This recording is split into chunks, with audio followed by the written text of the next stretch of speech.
You're listening to Off the Vine with Kaitlyn Bristowe. Hey, Vinos, real quick, if you are listening right now, which obviously you are or you wouldn't be hearing this, can you hit the subscribe or follow button on whatever platform you're on? Please. That one simple thing helps more than you even realize. It allows me to keep growing on this podcast and making these episodes the best they can possibly be, obviously for you. That's the only favor I'm going to ever ask, okay? It truly means the world to me. Thank you. Now let's get into it. Hey everybody, welcome to Off the Vine. I'm your host, Kaitlyn Bristowe, and today we have, how funny was she? We just had a full session giggles. We get to learn all about her time as an extra on Friends. I'm sure she did not come here to promote that part of her business, but I was like, wait, can we focus on what it was like to be on the set of Friends? But she has made such a career for herself, 19 years of touring. She's been on MADtv. You definitely know her from certain skits. She's now on her family reunion tour, and I just think you're going to sit back, you're going to leave this conversation feeling good, and that's what she wants you to feel when you leave her tour, and I really do. I feel really good after that. So please welcome Anjelah Johnson. I want to go back to like growing up, because you grew up in what, the Bay Area? Yeah. And were you, I always like to know people's, like how it started for them or like what they were like as a kid. Yeah. Were you always into comedy, or was this something that kind of developed over time, or what were you like? Developed over time, although my whole family is funny. My dad is hilarious. My grandpa is hilarious. Oh, He's so you always got the playing funny bone. Yeah, practical jokes on people. His big practical jokes were he lost his pinky finger in some sort of accident growing up. He had his pinky finger missing, and he would pretend to pick his nose in public. Oh. And he'd go like this, and he'd go like that, and then I'd be like, Grandpa, I don't know which one's creepier, you picking your nose or pretending you are with your nub. Yeah. Why do all grandpas have a nub? My grandpa also was missing a finger. Really? And he also made jokes about it. Oh, funny. It's something about that generation, I guess. That's just their humor. I'll never forget, my mom always wanted to play or do April Fool's jokes on us. And one time she just broke a spoon, like the handle of the spoon, and she shoved it up her nose, and she pretended that the spoon was like all the way up here. And I was like, Mom, that was actually traumatizing for me. Oh my God. Like, that was not funny. I thought a spoon was in your brain and that you were going to die. She came in all dramatic, like, oh no. And we were like, oh my God. Like, it wasn't funny at all. I know. Girl, I was 3. No, I seriously was 5. Yeah. Oh, And yeah. That's yeah. She was so theatrical, and I was like, but I still gotcha, have sucker. And I still remember it. And I was like, oh my God. But I love hearing like if things run in families, or if you developed it, if it was a coping mechanism, if it was something. All of the above. Yeah. That makes sense too. All of the above. My dad was funny. My siblings, they're all funny. Our text thread is hilarious. But then also I did develop it. Like, I didn't know I was funny outside of my family. Yeah. Until I took a joke writing stand-up comedy class. I want to do that now in my life. it. You can I didn't even know that was a thing. You could totally do it. Oh, joke writing class. I took a joke writing stand-up comedy class. And although I did mine for free at a church. Oh. I don't know if they still offer that. But I'm sure comedy clubs offer a class.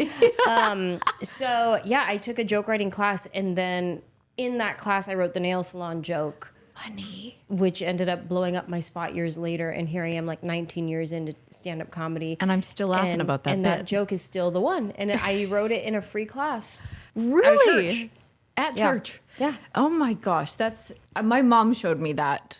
That was, what was that, YouTube? When like YouTube? Yeah. When it's brand new. How many views did it get on YouTube? So it was like from January to February, did like 4 million views. Oh and my at gosh. the time, that was super that's a great. lot. Yeah. Like now. It was what, 2007? Yes. Yeah. Now it's like, if you don't get 4 million views in the first day, you're like, nobody liked it. I know. Oh my God, I know. Yeah, I know. So at the time, that was like way mucho. That was a lot. And then it was MySpace days as well. So my MySpace page started blowing up. I started getting messages from people like all over the world. Like, hey, when are you coming to perform in Australia? When are you coming to... Oh my gosh, crazy. the Philippines. Wow. When are you coming to, like, all over the United States? That's cool. At the time, I only had like 12 minutes of material because I just did this free joke writing class. Right. I wasn't really trying to be a comedian. It was just like a free class that I took. Yeah. I wanted to be an actress is what I wanted to be. And so I took this free class. I did that. The joke blew up and I kind of had to write more material because people wanted to hear from me. Yeah. So I was like, well, I guess I better write some more jokes. And then that's kind of how it started happening for me. What's your favorite joke that you've written, or say favorite bit? I feel like my favorite joke is always whatever my new joke is. Yeah. Like it's the new hitter. It's the new story that I'm telling that I can't wait to say this punchline. And then when I start writing my new hour, then there's going to be a new favorite. You know what I mean? Yeah. But I mean, of course I have to honor like the nail salon joke is my stairway to heaven it's my hit. It's the one that 19 years later, I still have to tell people and share with my audience. And I say have to, but I love that I get to. Yeah. That I have something that people have resonated with so much so that when I do that joke now in my show, I present it kind of like an encore, like a thank you. Yeah. Oh, to my audience, Because everyone wants that. Yeah. It's like naming like the most famous singer that's out there right now. Like Taylor Swift, it'd be like her being like not singing Shake It Off. Do the thing. Yeah. That was not a good example, but you know what I mean. I know exactly what you're talking about. Yeah, it is. That's so funny because even still, people might meet you and go to your show and then not even realize also that that's what happens all the time. Everyone knows it. Happens all the time. I'll do my whole show. Somebody invited them, whatever. They're having a great time at my show. And then I start doing that joke and they go, You're this is the girl that does that joke. Oh my gosh. Yeah. It's so good. And I feel like I always like the idea of building out a character. Like, what was your MADtv character's name? Bon Qui Qui. Yeah. Like because you were on MADtv, which is so iconic. I used to love MADtv. And like when you're coming up with a character, do you go into a writer's room and have to pitch it and like do a whole bit? And then like, what if they're like, that was terrible? Well, so what happens, in this situation, what happened was we were all in a writer's room and there's writers for the actual show that are writing sketches. And then all the cast members also get to write their own sketches and pitch them. Okay. So the way you pitch them is we do a table read and all the sketches that everybody wrote are in this binder. And we read through everybody's sketch and you cast people in the table. You're like, okay, funny. Keegan-Michael Key, you're going to read this. Yeah. Jordan Peele, you're going to read this. Like everybody's going to read this, right? Yeah. And so they go around, we read everybody's sketch and then the producers pick which ones are going to make the episode. And so I pitched the Bon Qui Qui sketch and wrote it out and they picked it. And then they had me sit with one of the writers to actually clean it up, because I had never written sketches before. Right. So they had me sit with one of the writers to make sure I had, some good structure to it and everything. And then we ended up filming it and nobody expected it to do what it did. Really? No. I got fired from the show after that. Oh. So what happened was it was the year of the writers' strike in 2007. Yeah. And, or was it 2008? No, I think it was 2007. There was this writer's strike that everybody knew was coming. Mm-hmm. So all the writers are pumping out scripts and trying to get as many scripts out as they could before we went on the strike. And during that time, I wrote the Bon Qui Qui sketch. I pitched it. They picked it. We filmed it. And then we went on the writer's strike. And so we stopped filming. Every show went off the air for a while because not off the air, but we stopped filming because there was the strike. Yeah. And when they came back from the strike, there was budget cuts. Right. And by budget cuts, I mean me. So I got let go from the show. So I only did 4 episodes. That's so crazy, actually. I did not know that. Yeah. Do you believe that every no turns into a yes? Did something good come from you getting fired from that? My touring career. Yeah. I started touring immediately and I was able to audition for other shows and stuff like that. And everything 100% happens for a reason, I feel. Yeah. And I think along the lines of what you're saying, no's turning into a yes, I feel like you get your no so that you can find your yes. You get on the path to your yes. And then this yes turns into this yes, and this yes turns into this no, and then this no turns into this. And then it's a constant journey. That's why they always say it's about the journey, not the destination. Right, it's everything that we're learning and experiencing. Because once you arrive, then you're done. You're dead. Right. You go to sleep and you don't wake up. You don't wake up. Yeah. That's the comedy, I feel like journey is a grind too. Do you tour outside of the US too because people know who you are outside of that? Yeah, a little bit. I mean, I've done Australia. I did a show in Japan, Guam, Saipan. Wow. But I would love to grow my global audience. Yeah. But as of right now, it's mainly the United States. You're but look, I'm the girl who did that one thing. Yeah. You guys knew me in the Philippines. Yeah.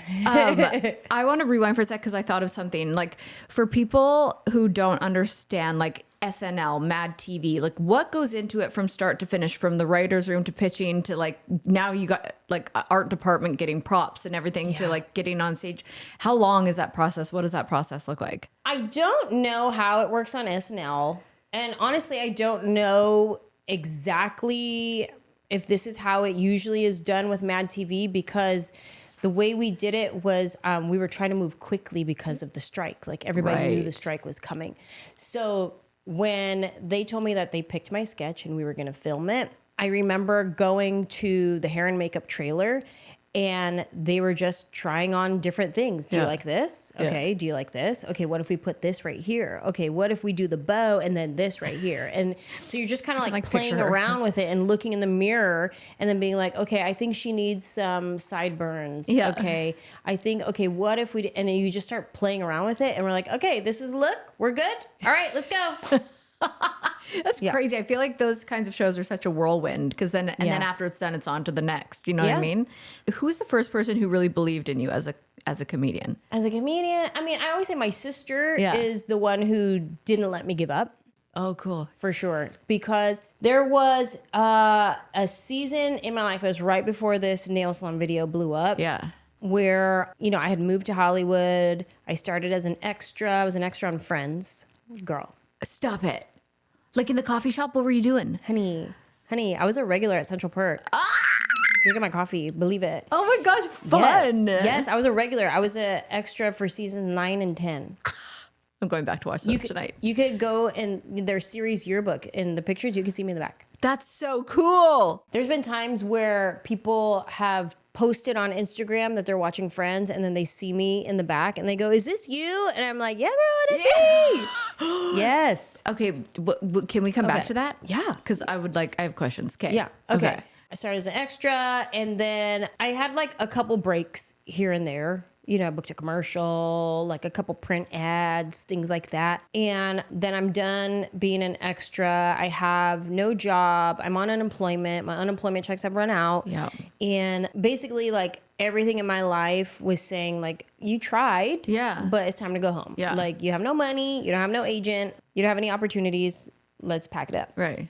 And the only reason why I stayed in LA, because I'm from the Bay, the only reason why I stayed in LA is because my sister would send me money to pay my rent. She would send me gift certificates to the grocery store. She was like, don't give up. You're right where you're supposed to be. Don't give up. Whoa. And then that as well as like I felt in my spirit that God was telling me, not yet. Like, I'm not done with you yet. Yeah. I know everything looks like you're done. Yeah. But I'm not done. And so I stayed and I waited, and next thing you know, the nail salon video pops off. Oh my God. A couple months later, I end up booking MADtv. A couple months later, I start touring nationally.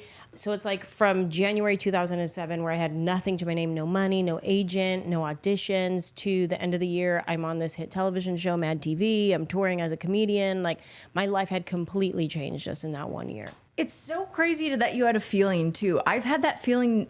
I think so many of us ignore that feeling, but I had that feeling too of like, okay, now what? Because I'm like, I had to give up as a dancer, and then I had to follow somebody else's dream. And then even like at certain parts in this career where it's been like a dream for me, I'm like, okay, I still feel like there's something. Everyone's like, when are you going to like slow down and have a I'm like, I still feel like there's one more thing I have to do, which is interesting, which now I'm starting to believe, like, okay, I'm 40. I can do that with a kid too. Whatever, you know, I don't need Do you want kids? Yeah, I do. Yeah. I do. I have one. Were you 41? Yeah. I didn't want kids. Oh my God, I meant to talk to you right now. Yeah, my husband and I did not want kids. My career was my baby, always. It was the thing that I dreamt about at night. It was the thing that I thought about as soon as I woke up. I never dreamed about being a mom. That was not anything that made me like happy. It wasn't anything that I wanted.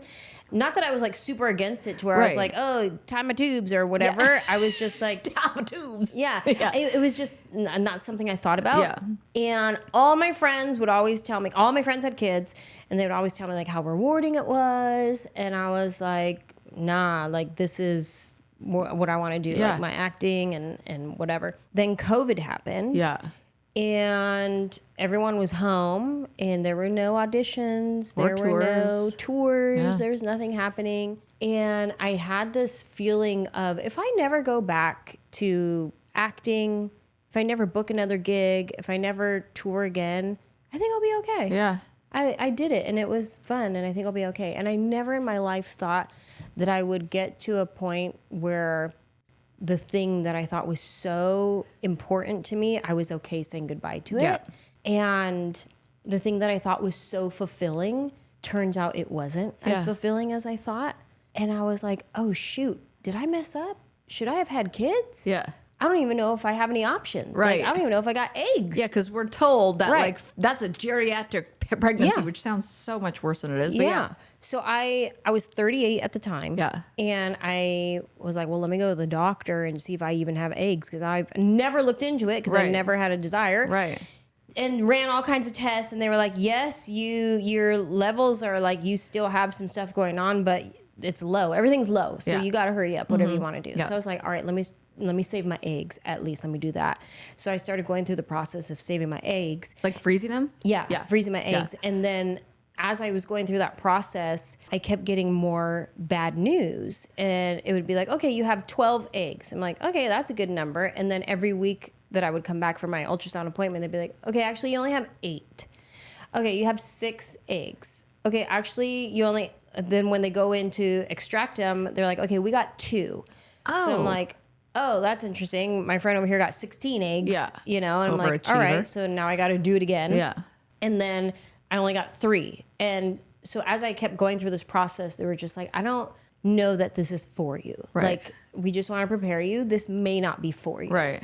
And the more they would tell me things like that, the more I wanted it. Of course. And the more I was like, okay, I'm not actually saving my eggs anymore. Like, I'm trying to get pregnant now. Like, now I'm trying to get pregnant.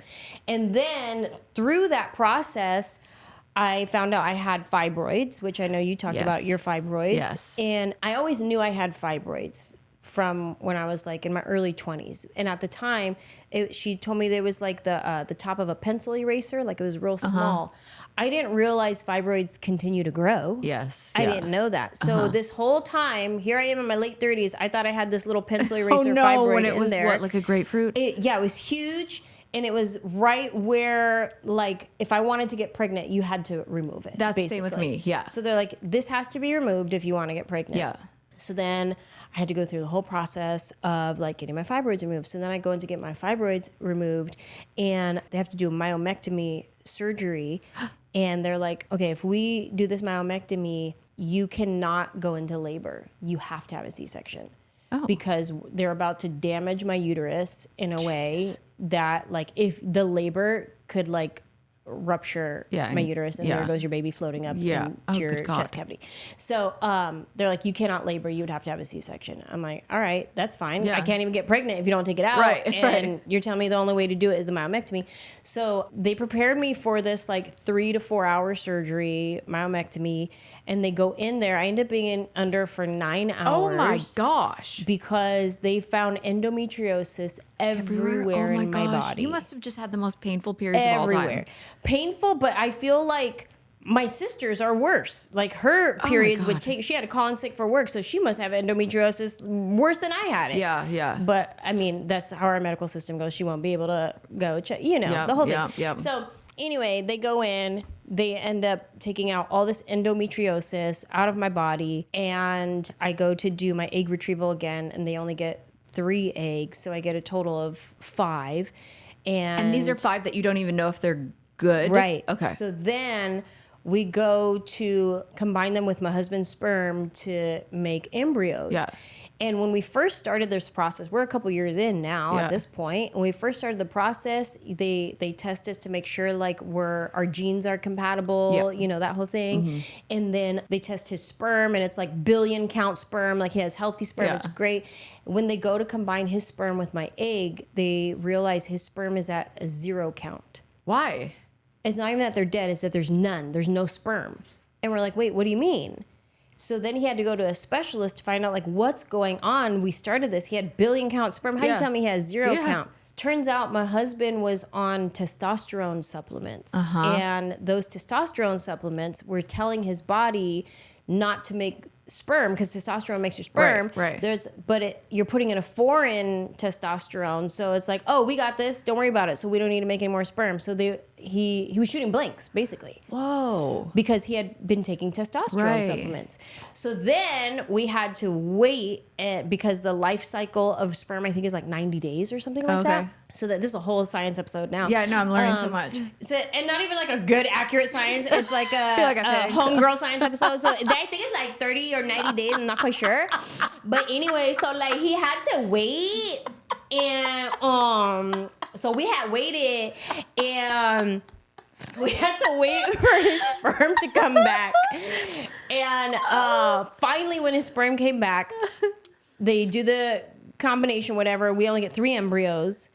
The 3 embryos go off to testing, and we find out none of them are viable. No. Yeah. And so they're like, you got to start over and do it again. Oh my God. You had to go through the whole egg freezing? I was like, I don't want to do this again. When am I going to do this? Because at this time, my book had just come out. Yeah. I'm on a big, huge Hunter City book tour, stand-up tour. Wow. Like, it's a whole thing that I'm doing. I'm like, when am I going to have time to do this again? Yeah. And I had 1 month off in that year. It was November. It was the only time I took off in that entire year. So I was like, okay, come November, I'm going to do it again. Yeah. I'm going to do it one more time. Big job, yeah. And if we don't get any, we don't get any. Right. This wasn't meant for us then. So at this time, this is probably like spring. And I'm also shooting my hour special, planning to shoot it on October 1st. And so I'm like, okay, you know what? I'm just going to focus on my special. I'm going to get my body right, get it tight. I started exercising. I started like giving myself like healthy boundaries. I'm not eating after, 8 p.m. or whatever. I'm not drinking alcohol. I did a whole like cleanse and workout and like, let me get it right, get it tight for my taping on October 1st. Yeah. I didn't realize that I was also getting my body ready to get pregnant. Yeah. Yeah. So what ended up happening was I got pregnant naturally right before November. Obsessed. I love those stories. Yeah. No way. So I ended up getting pregnant naturally, had my baby. She's now 2 years old. She's so cute. What a blessing. Yeah. Yeah. That's like, oh God, I love timing of what's supposed to be. But like, that's just it's so crazy to me that bodies do that, where you can try and like, how many stories have I heard where people go and adopt because they can't get pregnant and then they adopt and then they get naturally pregnant because the stress is gone or they've, like just let something go. Yeah. You got your body healthy. You figured out the other things and got naturally pregnant. Yeah. Damn. That's awesome. So I'm sure running a self-care business can feel like a million things at once: booking clients, handling payments, sending reminders, marketing, and somehow keeping everything organized. I mean, I've seen it and it's exhausting, and that's why I love Boulevard. So Boulevard is built specifically for salons, spas, barbershops, med spas, and other self-care businesses. So it puts everything in one place, like your bookings, your payments, client profiles, reminders, so you can actually breathe and focus on your clients. Now, the AI tools are amazing, I must say. They help with scheduling, they help with marketing, and they help with client follow-ups behind the scenes so that you see more bookings, you see higher tips, and smoother days. So if you ever need help, their chatbot and support team respond in minutes, not days, and thousands of top beauty and wellness brands use Boulevard to keep clients coming back. Honestly, once you try it, I feel like you'll probably see why. Visit joinblvd.com to learn more about Boulevard and book a demo to see if it's right for your business. And for a limited time, Boulevard is offering new customers 20% off your first year subscription. That's joinblvd.com to learn more. Join Boulevard, joinblvd.com. I want to talk about Friends. Yeah, let's do it. Because I'm like, being an extra on Friends. So when I was younger and my parents, well, I guess I wasn't that young. I was 17, 18 when my parents divorced, and my mom was like, I'm going to move to Vancouver, which was the big city in Canada. She's like, and I want to be an extra. And I was like, that is the coolest thing ever. And then I would always think like Vancouver was the big city to move to. Yeah. Once I went to like, LA, I went to Disneyland and I saw something about like the Disney lot. And I was just like, imagine being just an extra on like one of your favorite TV shows. Was Friends one of your favorite TV shows? 100%. How did you get in there? Absolutely. This is a great story. Thank you for asking. So, I was a cheerleader for the Oakland Raiders. Yes, which I love. And even the fact that I was doing that, to get back a little bit further, So I always wanted to be an actress, but I would never say it out loud. I was embarrassed because it felt like very far-fetched. Like I might as well say I want to be a princess. Yeah. You know, like that's how it felt. Yeah. And I like, where do you be an actress in San Jose? Like how do you even do this? And this is before Google. Yeah. Like this is AOL dial-up days, right? So at the time I had a friend who was a friend of a friend, really, is my cousin's friend. She had moved to Hollywood and became an actress and a dancer. And she was like in an NSYNC music video. She was in a Ross commercial. And I was like, oh my God, I know somebody famous. Yeah. And I talked to her one day and I was like, hey, I want to do what you're doing. And she was like, okay, well, if you move to LA, I'll help you. Yeah. I'll help you get started. So now this far-fetched fantasy was becoming more of like an attainable dream because now somebody's telling me they'll show me how to do it. And I've also heard you say like, and you say it out loud and that becomes a thing. Oh yeah. Yeah. Yeah. It's your words are very powerful. Yeah. And so at the same time, I had another friend who I cheered with in Pop Warner, like since I was 8 years old. I ran into her at a nightclub. Girl, we were on a dance floor like, hey, how you doing? And she was like, I'm a cheerleader for the Raiders now. And I was like, no way. She's like, you should come try out. And I was like, no, it's not really my thing. Yeah. And she was like, you should definitely come and try out. So basically what I did was I said, you know what, I'm going to go try out for the Raiders. And if I make the squad, I'll do it for 1 year and then I'll move to LA. Like I'll take that as my sign that I'm supposed to move to LA and pursue the entertainment industry. But if I don't make the Raiderettes squad, then I'm not going to do it. I just know that LA was not for me. Because it was such a big decision. I had never lived outside of my mom's house before and then to move to Hollywood. Right. So I was like, all right, I'm going to try out. So I go to the Raiderettes audition by myself. I drive there to Oakland. There's like 700 girls at this open call audition. It's wild. Long story short, I end up making the squad. And we went to the Super Bowl that year. It was the best year to pick to be a cheerleader for the Oakland Raiders. Who's the halftime show? I think it was Bon Jovi, but I could be making that up. Google that. Yeah, it was 2003 Super Bowl in San Diego. Tampa Bay and the Oakland Raiders. Tampa Bay Buccaneers and the Oakland Raiders. So came home from the Super Bowl. The very next weekend, I packed up my room, put it in my station wagon, and my mom had given me her station wagon. And I drove to Hollywood, and I started as an extra. My friend is the one, she kept her word that she was going to help me get started. And so she goes, okay, this is what I want you to do. I want you to go to Central Casting where they do all the extras. And when you get there, there's going to be a line of people out the door waiting to sign up to be an extra. Whoa. She goes, I don't want you waiting in line. I want you to go get a tray of cookies at the grocery store. I want you to bring your headshot, your Raiderette headshot. And when you get there, I want you to go to the front desk and I want you to ask for this guy. We'll just call him Sam. I don't remember his name. You're going to ask for Sam. And imagine it was Sam. Give him, yeah, wow. It really is Sam. I'm like, oh, I have a good memory, better than I thought. And she goes, I want you to give him your headshot and the cookies. And all you do is say, I'm new to town. I want to be an extra. That's it. That's all you're going to do. And I was like, okay, this sounds real sleazy, first of all. Yeah. Like, well, I had heard of casting couches before. Yeah, I was like, no, that's sleazy. And now you're telling me to bring some cookies and my sexy Raiderette headshot. Like, what are you setting me up for? Yeah. Anyway, so I get there. She was not lying. A line of people out the door. I walk past everybody with my sleazy cookies in my hand and my Raiderette headshot. And I asked the lady, I was like, is Sam, I'm here to see Sam. She goes, okay, hold on, let me call him. He'll be right out. And next thing you know, this guy comes walking from the back offices and he's wearing a Raiders hat. You're kidding. Girl. I love it. Girl. You're like, perfect. Immediately I was like, oh, hello. These are for you. And he was like, keep in mind, we're just off the Super Bowl. Like Incredible. 2 weeks ago, we were at the Super Bowl. And he was like, Raiderettes, no way. Like, so stoked. And he's like, oh my gosh, like super Raider fan, whatever. And he goes, give me your phone number, blah, blah, blah. I'll definitely call you. All right, thanks, bye. I leave. He calls me a few days later and he's like, hey, I got a spot for you. Do you want to be on Friends? Yes.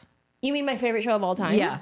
Yes. Yes, I do want to be on Friends. Oh my gosh. So I remember driving to the Warner Brothers lot, parking, walking through the lot. Now, keep in mind, I am brand new to Hollywood. I've never done anything. I don't know anything from anyone. Yeah. And here I am walking on this movie lot. Yes. It's the coolest thing. It's magical. Yeah. It's still to this day, the smell of a sound stage like makes my heart flutter because it's like that little dreamer comes out of me.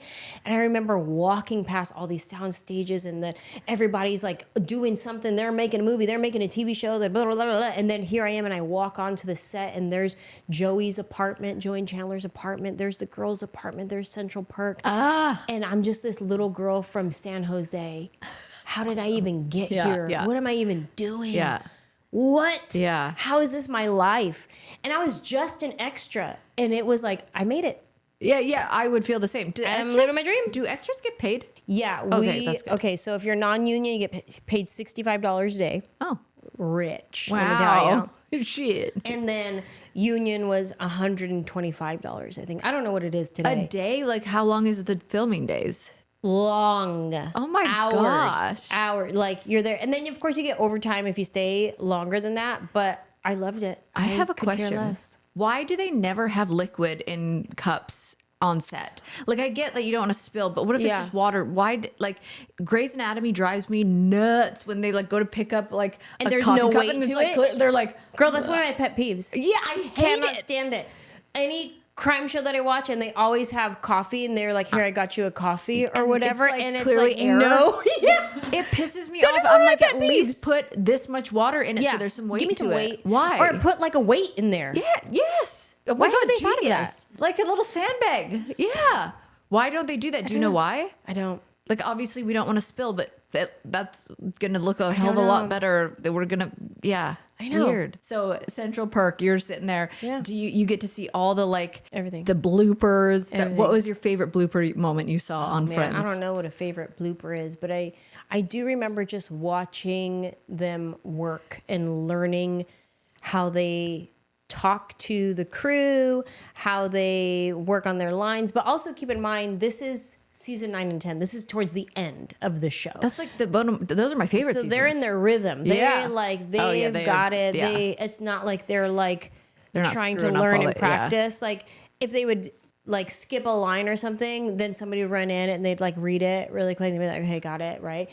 But it was so cool to just watch them work and figure it out and laugh it off when somebody would mess up and it was just such a cool magical experience. Yeah, magical is the word I would use if I was to think of being on set of Friends. Like, could you sense the chemistry between Ross and Rachel? They were all really like, I don't want to say siblings, but like, you know how when you're with your siblings, you have your relationship and it is. Yeah. It's a flow. Yeah. It is what it is. You know what I mean? It felt like that to me. Oh, that must have been sad for you when Gunther passed. Yeah. Listen, I loved Gunther. Chandler, it feels like, I've watched so many documentaries because we watch the show over and over and over. Like we've seen every episode multiple times. And it's just one of those shows that like you grow up with and it means something to you where it's not just a show. Like when I said that about Gunther, I still refuse to believe that Matthew Perry is still here as like Chandler. It's not even real. Yeah. I can't, my brain can't like wrap around the fact that that's like not, I won't even go there. It's so, what do you mean you watch documentaries on what? On Friends. Oh, really? Yeah. Just like any of their behind the scenes stuff, their reunion shows. The reunion was amazing. Like, anything having to do with Friends. Yes. We've seen it all. And I don't know. It's just one of those very special shows. And the fact that I got to be a part of it blows my mind. Yeah. It's still my favorite job that I've ever had till this day. And I've been blessed to be a part of movies and TV shows and touring and incredible things. But being an extra on Friends is probably my favorite job I've ever had. That's so cool. I'm sure you guys know the brand Figs. I've talked about it quite a few times on the podcast. And all the girls that work at Indie, where I go to for Botox and all things skin, I feel like they all love them too. They obviously work at a skincare clinic and on their feet all day, constantly moving. And I feel like they never complain about being uncomfortable. And they all swear by Fig scrubs. I remember the first time I showed up and saw them in these cute sets. Everyone had a different color on. They were just super tailored, sleek, functional. And I was like, those are scrubs. And then remember that video I did for Instagram when I was doing a rebrand of my podcast room? I wore Figs. I wore Kat's pink Fig scrubs. And I was like, wait, they are so comfortable. If you're in healthcare, you probably already know about Figs because I feel like everyone does. And if you don't, let me just say that they're made for the real MVPs. They are lightweight, they're breathable, stretchy, and antimicrobial. They're designed to keep up with long shifts, back-to-back patients, and everything in between. And the fit is just so good. I mean, I told you I wore them. They're not those stiff, boxy scrubs that you see on like Grey's Anatomy from years and years ago in the past. They come in super cute styles and colors with pockets and zippers and details that actually make sense for your day. So whether you're in the ER, at the clinic, or just grabbing a coffee post-shift, do it in Figs. Right now, if you go to wearfigs.com and use code FIGSRX, you can get 15% off your first order. That's wearfigs.com, promo code FIGSRX. This episode is brought to you by Progressive Insurance. Do you ever think about switching insurance companies just to see if you could save some cash? You should. Progressive makes it really easy, you guys. You just drop in some details about yourself and then see if you are eligible to save money when you bundle your home and auto policies. And the process only takes literally minutes. It could mean hundreds more in your pocket. So visit progressive.com after this episode and see if you could save. Progressive Casualty Insurance Company and Affiliates. Potential savings will vary, not available in all states.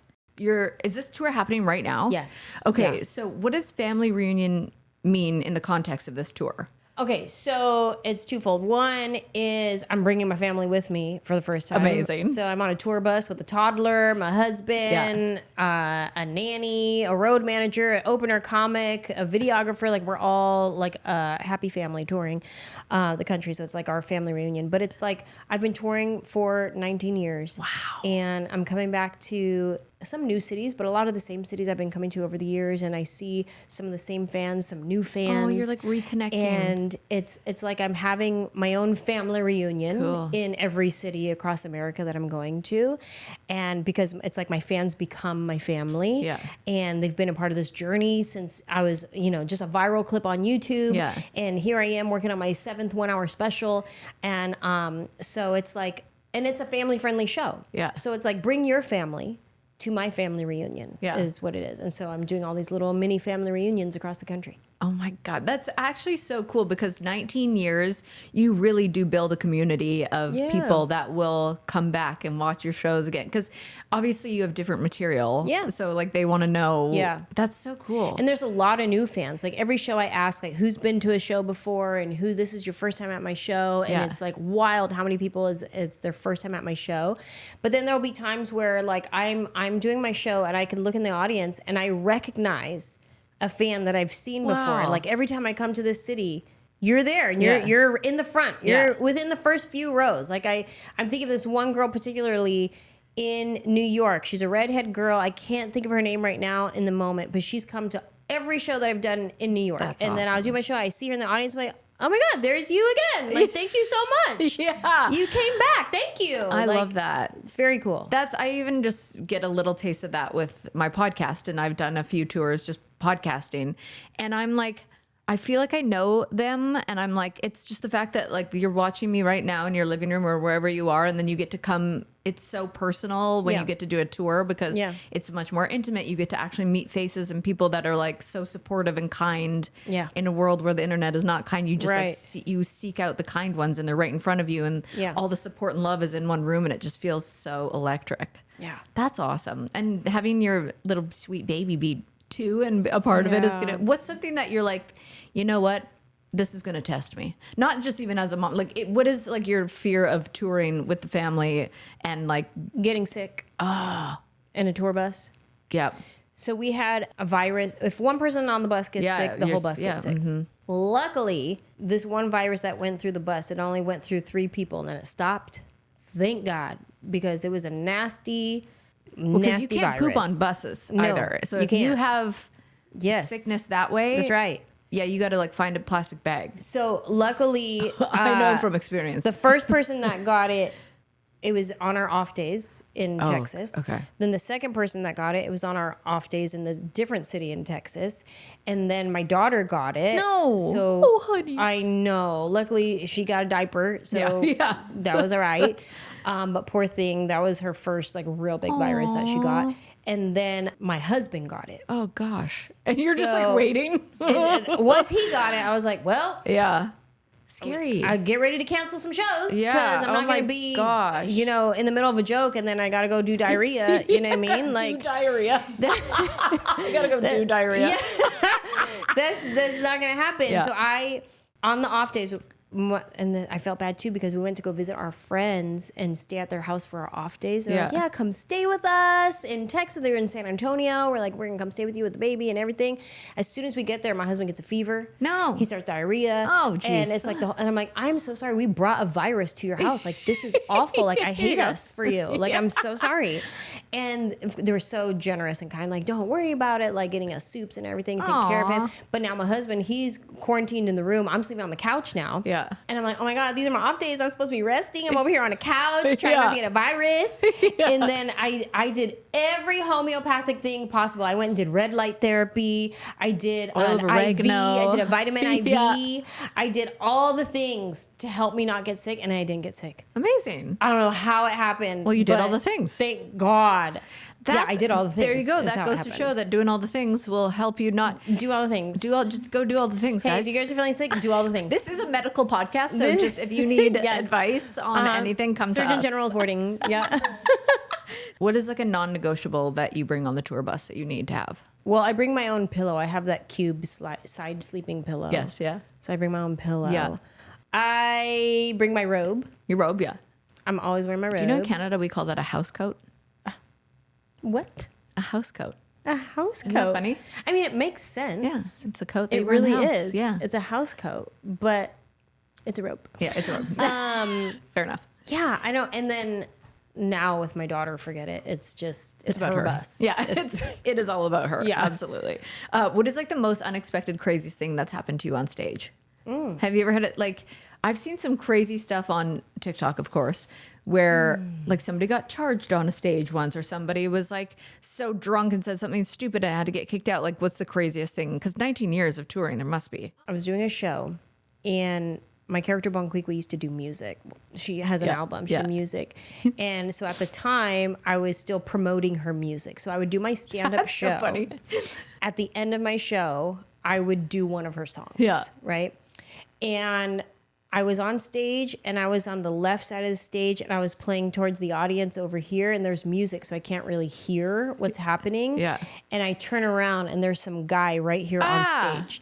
I don't know how he got on stage. I don't know where security was. Of course, they came in like afterwards, but I turn around and like, boom, he's right here in my face. And it was like, oh, God, like so scary. That's actually terrifying. Man, it's so scary. Security came, totally. I know. And security came and took him away. There was one Did time. you ever find out why? Like, he was just like, hi. Drunk, Just drunk idiot. jump on stage. Oh, yeah. God. There was one time in Houston, I was at a comedy club, and a guy in the middle of my set walks up to the front of the stage and just goes like this to me. And I was like, I picture Elf. Kind of hug. yeah, that's what it was. He goes, can I have a hug? Oh. And I go, oh. No. No. Hard no.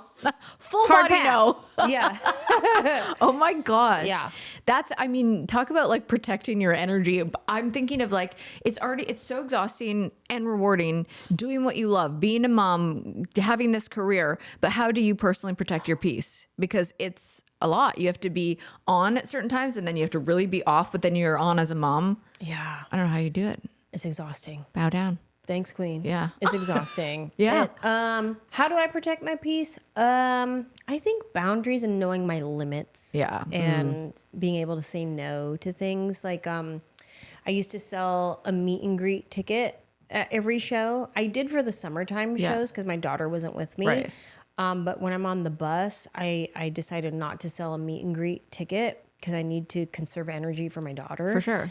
I want to be there for her bath time, not shaking hands. Yeah. You know what I mean? Yeah. I do love meeting fans though. Yeah. And so we started implementing like you can win a meet and greet at every show. Cool. And so we'll do like a raffle and like a digital raffle, obviously. And then we'll pick like just a handful of winners and I'll meet like 3 people after the show. Oh, that's a good idea. Just to be able to meet some people, but not commit to a full sold meet and greet ticket because I mean that's a little bit different. Like there's it's precious time with your daughter now. It is. you're filming also a new comedy special. Have you already filmed it? No, we film in February in LA at the cool. El Rey Theater.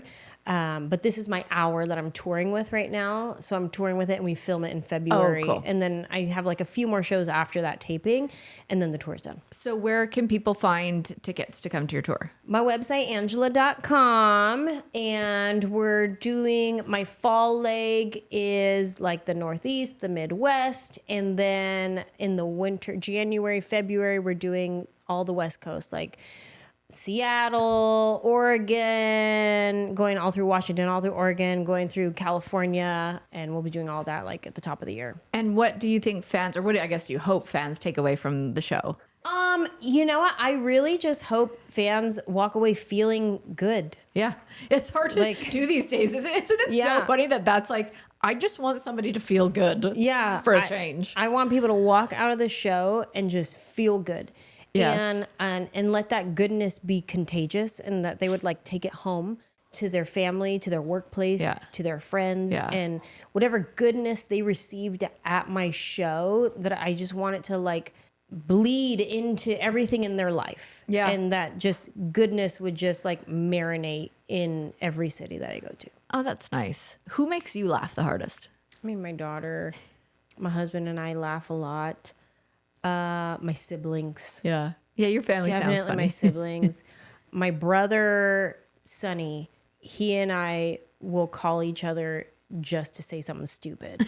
I love it. And like, that's it. Yeah. And like, or if he said something funny to somebody that day and it was a real good one, he'll call me just to tell me. Yeah, I love that. He'll be like, bruh, I was on one today. And then he'll start telling me the funny thing that he said. He does a lot of dad jokes, so he'll call me if he thinks of a dad joke. Or if one of us says something funny in our text thread with our family and it didn't even get a good response, then we'll call each other and be like, did you see my comment? Yeah. Yeah. Hello. Yeah. Hello. Can I get a little bit of love here? Speaking of family group chats and asking your family if are you're you in funny. a group chat with your dogs? Yes. Hold on. Speaking of, I wish. Last night, so have you ever taken like something to help you sleep and then you get past the point of where it was? Are you watching me? What's happening? Hold on. Well, that happened to me last night. I had taken it's called a bedtime Betty, and I love her. And I was just feeling like all sorts of jet lag weirdness. So I was like, I'm going to take a bedtime Betty and just have a snooze tonight. And I stayed up past the point of tiredness where I got into the weirdness. Yep. And I just remembered this now when you said that, because I was like, oh my gosh, this happened last night. So I was high out of my mind. I like to say I was higher than pterodactyl tits. And I had gotten, my sister and I had gotten my mom and my stepdad a chef for their anniversary and my mom's birthday. Oh, nice. And so they're sending me all these like pictures of food, and it was so nice. They haven't laughed or smiled or felt good in a long time. My stepdad is battling stage 4 cancer. How's he doing? And it's just, I saw that on your Instagram.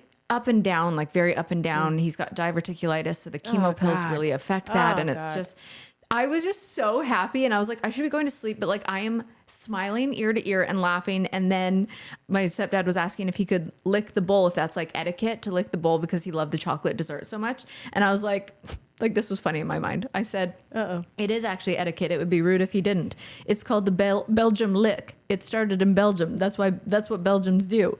And then it was from Austin Powers, when he does the Belgian dip and he like gets coffee on his nose. Do you know that Which part? one? Which Austin Powers?